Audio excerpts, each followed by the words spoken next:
vocês. Hoje nós seguimos com a sequência do dia 12 de maio, terça-feira, e esse 12 de maio vai ser atividade só de matemática, tá bom? Lembrando que são atividades que devem ser copiadas no caderno da criança, por isso que a gente passou com antecedência. Pais que foram buscar na escola, que abre todas as segundas-feiras, das 10 às 11, para dar aos pais que não têm internet, né, as atividades já escritas, podem utilizar a folha. Mas se não buscaram a folha, sem problema nenhum para copiar, você vai tirar meia hora no máximo do seu dia para copiar a semana inteira, tá bom? Tendo alguma dúvida, mesmo depois da explicação oral aqui, pode nos procurar no grupo do WhatsApp da escola. Atividade de número 1. Complete a sequência do quadro abaixo. Todas as 3 sequências que estão aí são de 2 em 2. Como que fica mais fácil de você explicar para sua criança essas sequências? A primeira sequência é bem fácil. Vai do 2 até o número 12. Então dá para fazer com as mãos, utilizando a sua e das crianças. Porque o do 12, né? Os nossos dedinhos só vão até o 10. Mas não é difícil. Então 2, pode até pintar aqui de alguma cor. Depois 4, ó. Qual é a diferença, filho? 2. E depois eu acresço, eu coloco mais 2. Então 4. De 2 em 2. Depois 6. Depois 8. Depois 10. Depois 12. Aí você vai pegar seu dedinho lá e vai crescer mais 2. Ok? Não é difícil. As crianças geralmente entendem com facilidade. Só que os outros números é na família do 20 e do 30. Como que eu faço então, Pro? Pega uma tabela, pode ser na internet, de 0 a 100. E aí a criança vai analisar através dessa tabela. Por exemplo, na segunda tabelinha aí, eu tenho... Já começo com um quadradinho nulo, né? Ó, vocês veem aqui, ó. Eu tô com um quadradinho nulo. Branquinho para a criança preencher. Depois eu tenho 20, né? Depois 24. Aqui não sei se dá para vocês verem, mas está escrito para vocês aí. Então eu vou começar pelo 20, já que eu não tenho número nenhum, não tem como a criança adivinhar, né? Então, de 20 para 24, eu ando 4 casas. Nossa, mas eu tenho um quadradinho em branco. Como é que eu faço? Aí depois eu pulo mais um quadradinho, depois eu tenho 28. Dá a impressão que se eu não tiver um quadradinho aí, é de 4 em 4, né? Mas aí a ideia do quê? De a criança perceber que nesse quadradinho aí eu vou ter que colocar um número que alcance o próximo de forma igualitária, ou seja, que não seja ímpar, né? Porque vai nos dificultar aí, porque eu não tenho números ímpares aqui, eu só tenho números pares. Então, de 1 em 1 não dá, porque aí 21... depois seria 23, né? Então, aí eu não tenho 23, eu tenho 24, que é um número par. Então, tem que ser de 2 em 2, tá bom? Porque aí, se fosse de 4 em 4, né? Ou de 3 em 3, eu teria que ter número ímpar novamente. E de 4 em 4 já é, porque eu tenho 20, espacinho 24. Então, não dá.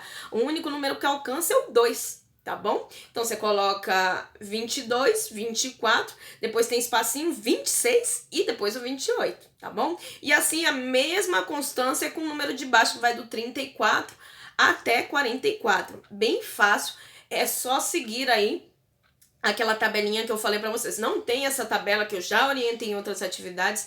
É bom fazer mesmo que manual de 0 a 100. Inclusive, pedir pra criança fazer também. Se você não quiser imprimir ou não tiver impressora em casa, pode pedir para a criança fazer, ela vai tomar um tempo ali, você pega seu celular, né, mostra para a criança uma tabela do Google e aí ela vai copiar aquela tabelinha, tá bom? Bom, atividade número 2. Escreva os números escritos nas palavras abaixo. A criança tem que ser estimulada a ler. Tem o 12, o 23, o 14, o 8, 2, 80, 52. Lembrando novamente, não conseguiu ler todos? Bacana. Estimule. O importante é, mesmo que ela lê silabado, sem problema nenhum, porque eles estão ainda, muitos estão nessa fase ainda. Então, 12. Ele tem que saber escrever. Não sabe? Aquela tabelinha do 0 a 100 vai auxiliar de novo, tá bom? 3. Probleminhas, não são difíceis também.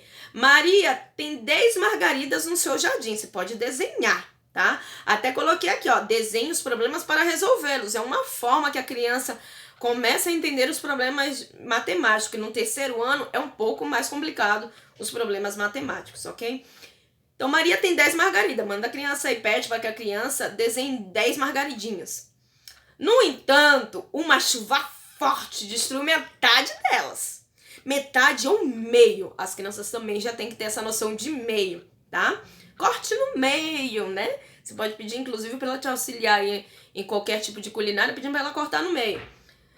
Com quantas margaridas ela ficou? Uai, se ela cortou na metade, pede para ela cortar justo no meio. Se ela desenhar, isso vai ficar muito visível. Aí é só pedir para que ela conte. São 5, né? Marcelo tem 12 carros. Ele quer separar em 4 caixas. 12 carros desenhados, 4 caixinhas. Que tenham a mesma quantidade de carrinhos. Ou seja, uma caixinha não pode ter a quantidade diferente de outra. Então pede para ele ir colocando esses carrinhos. Pode ser em forma de linhas, inclusive pega um carrinho, linha naquele carrinho, ou então para ele ir novamente desenhando aqueles carrinhos na caixinha até acabar. Manda ele marcar um X conforme ele for desenhando. E não vai ter dúvidas, ele vai colocar cada um em uma caixinha. Vão ficar quanto? 12 dividido por 4, você que já é adulto já sabe, né? São 3 carrinhos em cada caixa. Se ele fizer essa separação tanto tipo do ligue-ligue que a gente fala, né? Ou redesenhando os carrinhos dentro da caixinha. Cada vez que ele desenha um carrinho, ele faz um X na parte de cima onde ele desenhou os doces. Ele não vai ter dúvida, vai ser bem fácil, contanto que ele desenhe. Letra C. Na minha sala de aula tem 2 professoras para 20 alunos. Na verdade, são 2 para 30, né? Mas 2 para 20 para que seja uma conta mais exata. E menor também para as crianças. Sendo que cada uma deve ter a mesma quantidade de aluno. Quantos alunos cada uma teria? Fácil, manda ele desenhar 2 professoras, uma em cada canto. E aí, ir desenhando os alunos. 1, 2, 3, 4. Um para cada um, sabe? Distribuindo mesmo como a gente distribui quando vai separar um time de futebol. Fala para ele fazer isso. Ele não vai ter dúvidas. Depois é só contar quando chegar no número 20. Que ele vai distribuindo 19 a 20. Tá, filho, chegou no 20. Conta quantos alunos cada uma tem. Ele não vai ter dúvidas. Vai ser bem facinho se ele desenhar. Essas são as atividades de terça-feira, tá bom? A gente volta a seguir com as atividades de quarta-feira.